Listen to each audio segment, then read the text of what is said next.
stems from their Cold War.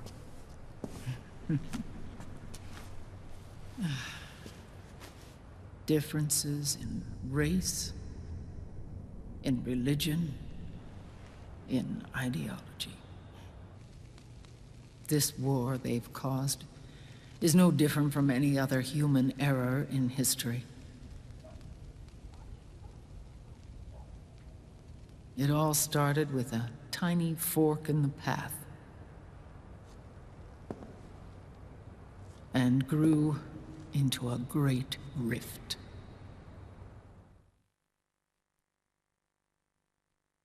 There was nothing left of the boss's noble will in their struggle. All that remained was hatred, a passion to destroy one another. Big Boss returned to the US with a plan in mind, and once again assumed command of Foxhound. In Outer Heaven, and then Zanzibar Land, Big Boss plotted coup d'etat against Zero. But you, Solid Snake, his own clone, foiled his efforts both times. Big Boss and Gray Fox, Frank Yeager, were left near death. Zero recovered their bodies.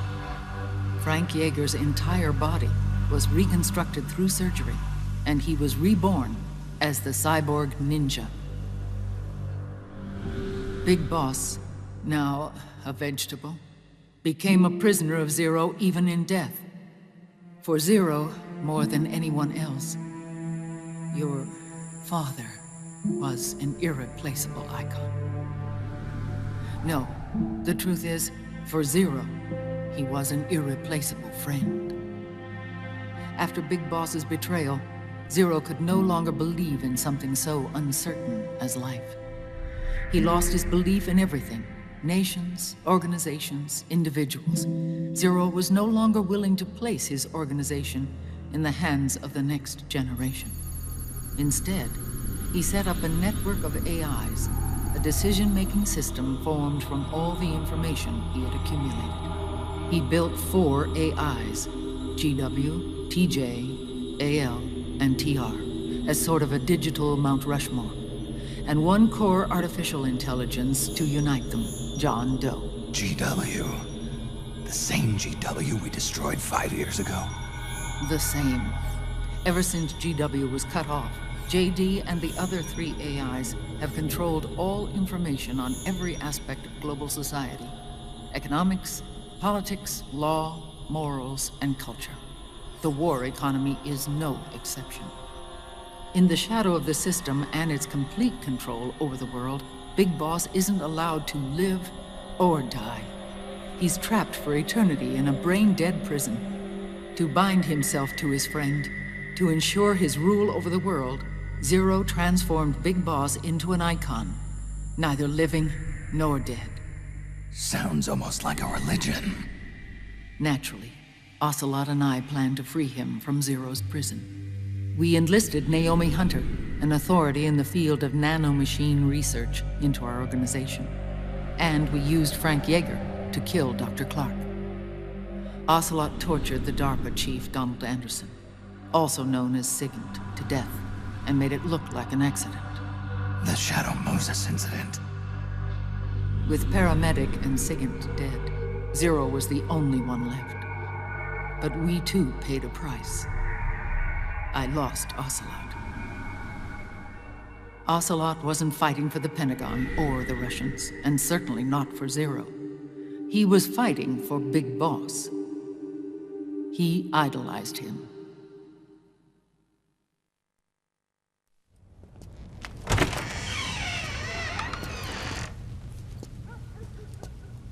When Ocelot grafted Liquid's right arm to his own, his body was taken over by Liquid's thoughts and spirit.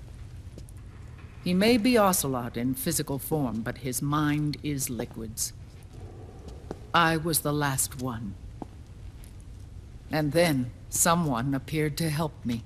Raiden.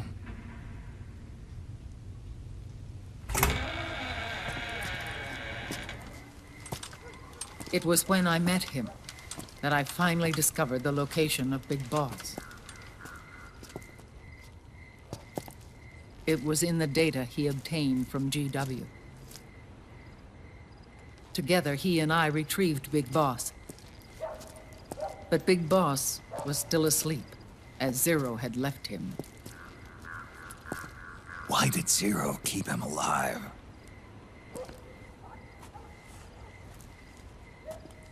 People need heroes. Zero wanted to create a messiah. A legend that would never die. Liquid is after Big Boss's body. Is it here?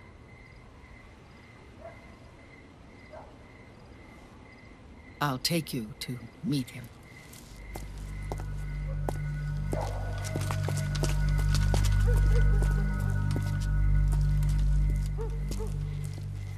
This is his pyx, his holy ark.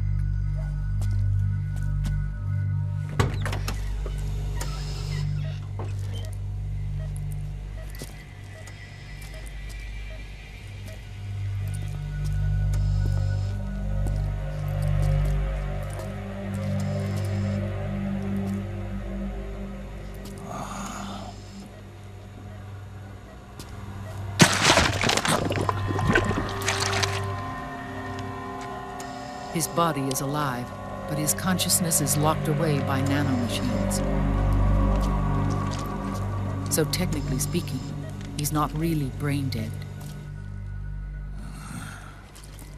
We can't allow Liquid to inherit the same sins that corrupted Zero, manipulating people's minds for the sake of his own ego.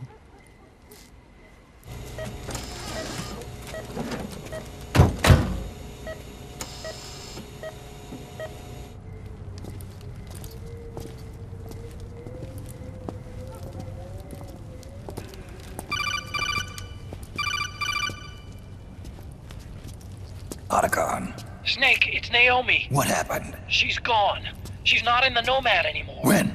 Less than an hour ago. She disappeared right after she and Sonny got back from Dr. Madnar's place. Why weren't you watching her? I didn't have my glasses on. Naomi said it herself. The experiment can't succeed without her. You think she went back to Liquid? What about Raiden? Good news on that front. We managed to get our hands on a dialysis machine and set up an ICU. We just started him on dialysis and treatment for his wounds. Will he live? Yeah, no worries there. Sonny's taken over for Naomi. But his treatment's probably gonna take 48 hours. Until then, Raiden can't move. Hey, you! Come here!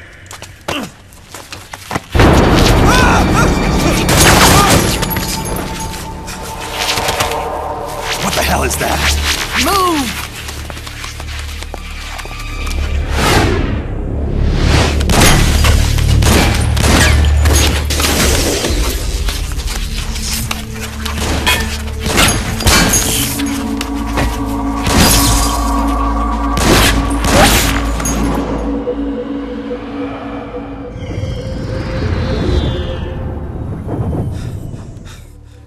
Scarabs.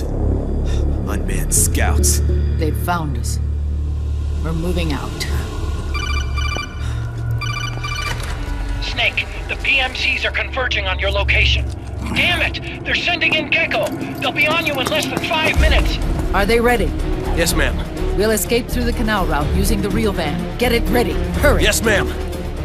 Snake, over here.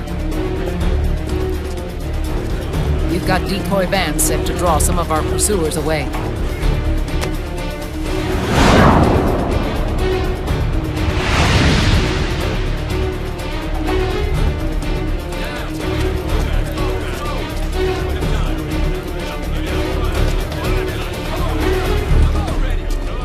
All of these children are orphans. They work in arms factories. And when they grow up, they want to join a PMC. They seek revenge on other companies, PMCs that killed their parents, and use their earnings to support their younger siblings. There are countless child soldiers like these in the PMCs. Nowadays, anyone with a computer can get combat training. The FPS games that these children love are distributed for free by these companies. Of course, it's all just virtual training. It's so easy for them to get absorbed by these war games. And before they know it, they're in the PMCs holding real guns. These kids end up fighting in proxy wars that have nothing to do with their own lives. They think it's cool to fight like this. They think that combat is life. They don't need a reason to fight. After all, for them, it's only a game. Zero is the cause of all this. Defeating Liquid won't change things. Unless we stop the Patriot system, the cycle will go unbroken.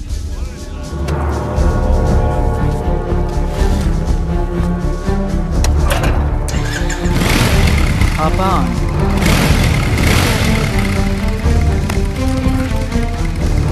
Hold on to me.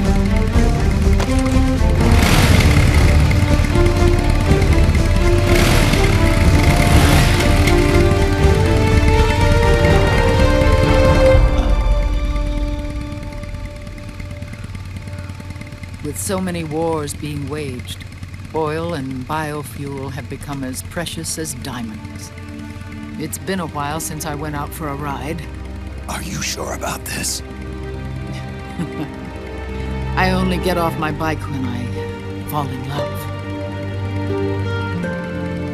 Or fall dead. Big Mama. Call me Eva.